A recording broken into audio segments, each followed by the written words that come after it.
কোমরের চোটটা খুব বেশি, চোখে তো আছে আর এই জায়গাটাতে রক্ত পড়ছে, কোমরটাতে বেশি চোট। ও গাড়ি নিয়ে সেখানে যায়, অপরদিকে আরাবুলের নেতৃত্বে একটা সভা হচ্ছিল, আরাবুলি বক্তৃতা দিচ্ছিল।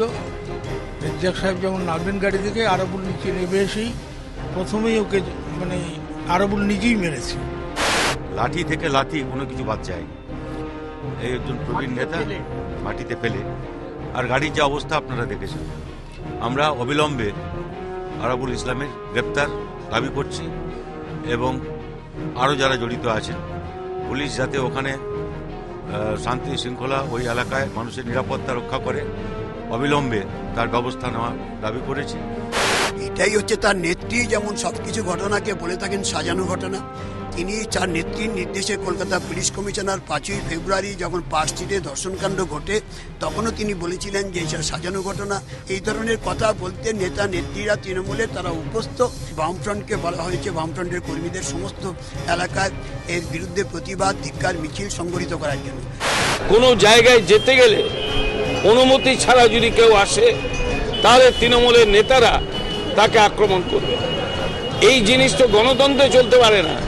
ওই জায়গাটা কারো পৈতৃক সম্পত্তি নয় যে কারো অনুমতি নিয়ে প্রবেশ করতে হবে। কালকে তৃণমূলের নেত্রী মমতা বন্দ্যোপাধ্যায় বলেছিলেন অরাজকতা সহ্য করব না।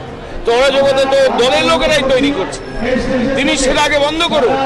বিঘের পর বিঘে করের পর একর জমি বিক্রি করা এবং তার থেকে টাকা নেওয়াটা যার রাজনীতি,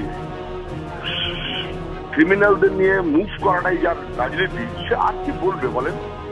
এটার তো সবচেয়ে বড় হাসপাতালে উনি আছেন, যে কেউ জানে বোঝে অসততার একটা সীমা থাকা উচিত, লজ্জা হওয়া উচিত ওর নিজের লজ্জা হওয়া উচিত।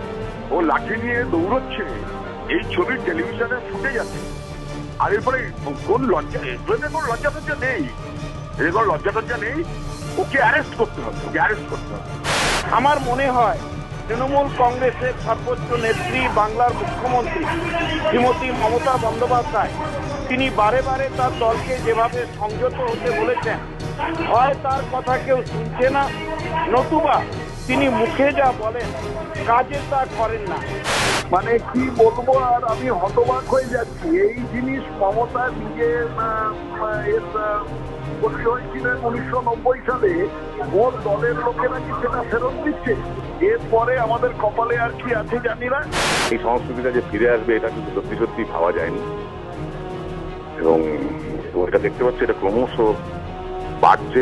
এবং আমি এটা বলছি, কোনো মানুষ এটা যতই কোনো জনসভায় ভিড় হোক, মানুষ কিন্তু এটা ভালো মতো নিচ্ছেন না। এর ফল কিন্তু তাদের ভুগতে হবে যারা করছে। রাজনৈতিক কর্মী যারা বলে যারা নিজেদের পরিচয় দিচ্ছেন তৃণমূলের, তারা যে বেসিক্যালি গুন্ডা বদমাইশ সেটা প্রমাণিত হয়ে যাচ্ছে ক্রমশ। আমার তো মনে হয় যে আমরা যারা তৃণমূলের সিপিএম এর পাশাপাশি তৃণমূলেরও সমালোচনা করছি, আমরাও তো যে কোনো মুহূর্তে আক্রান্ত হতে পারি। মানে এই সামান্যতম ধৈর্যটুকু তো এদের নেই। এই কাজ চলতে থাকলে কোনোই পরিবর্তন হয়নি, বুঝতেই পারা যাচ্ছে। এটা হবে না, এটা চলবে না। এই বর্তমান শাসক দল যে কাজ করে চলেছে সেই জিনিসটা অত্যন্ত নিন্দনীয়। আরাবুল ইসলাম যে কাজ করেছেন সেটা অত্যন্ত, আমি যার পর নাই ধিক্কার জানাচ্ছি।